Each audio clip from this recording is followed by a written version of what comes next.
Live in relationship पर निबंध। समाज बदलता है, समय के साथ मूल्य भी बदलते हैं। जो कभी अस्वीकार्य था वो धीरे धीरे सामान्य हो जाता है। इसी परिवर्तनशील सामाजिक धारा में एक विषय आज विशेष चर्चा में है, लिव इन रिलेशनशिप, अर्थात बिना विवाह के दो लोगों का एक साथ रहना। इसके समर्थक ये तर्क देते हैं कि लिव इन रिलेशनशिप व्यक्ति की स्वतंत्रता और व्यक्तिगत पसंद का प्रतीक है। जब दो वयस्क सहमति से एक साथ रहना चाहते हैं तो समाज को इसमें हस्तक्षेप करने का अधिकार नहीं होना चाहिए। वे इसे एक तरह की प्रीमैरिटल समझदारी मानते हैं, जिससे विवाह से पहले दो लोग एक दूसरे को अच्छे से समझ पाते हैं। परंतु सवाल ये है कि क्या पश्चिम से आने वाली प्रत्येक विचारधारा अनुसरण करने योग्य है?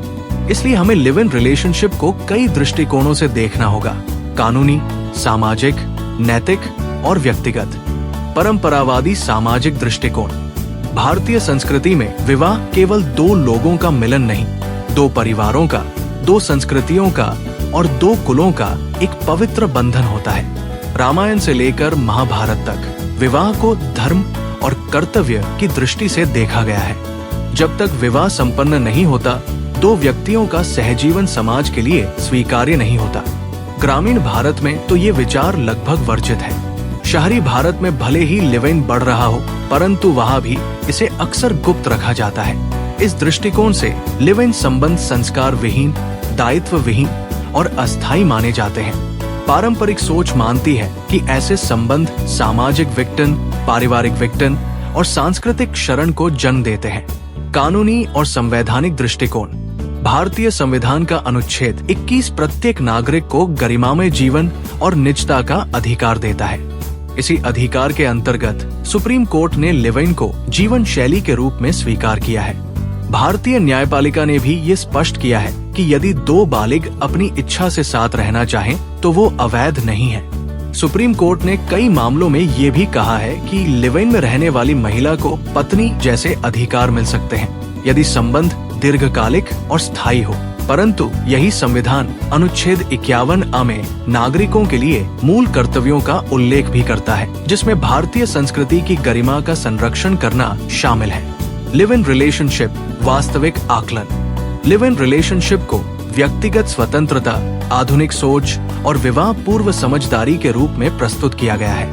अमेरिका और यूनाइटेड किंगडम जैसे देशों के अनुभव बताते हैं कि लिव इन संबंधों ने पारंपरिक विवाह संस्था को कमजोर किया है, जिससे तलाक की दरों में वृद्धि, पारिवारिक विघटन और मानसिक अवसाद जैसी समस्याएं उत्पन्न हुई हैं। इन देशों में जन्म लेने वाले अनेक बच्चे बिना स्थायी पारिवारिक संरचना के बड़े हो रहे हैं, जिससे उनमें असुरक्षा, अपराध की प्रवृत्ति और भावनात्मक अस्थिरता देखी गई है।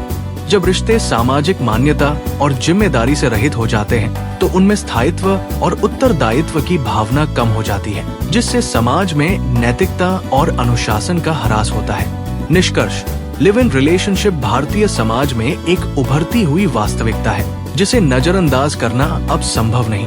परंतु इसका अर्थ ये नहीं कि ये विवाह का विकल्प बन चुका है।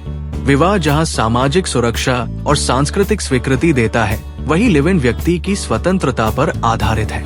इसलिए यदि हम चाहते हैं कि युवा पीढ़ी इसका अंधानुकरण न करे, तो हमें संवाद का वातावरण बनाना होगा। हमें ये स्वीकार करना होगा कि बदलते समाज में रिश्तों की परिभाषा भी बदलेगी, पर मूल मूल्य वही रहने चाहिए, सच्चाई, समर्पण और सम्मान। Like, comment and subscribe.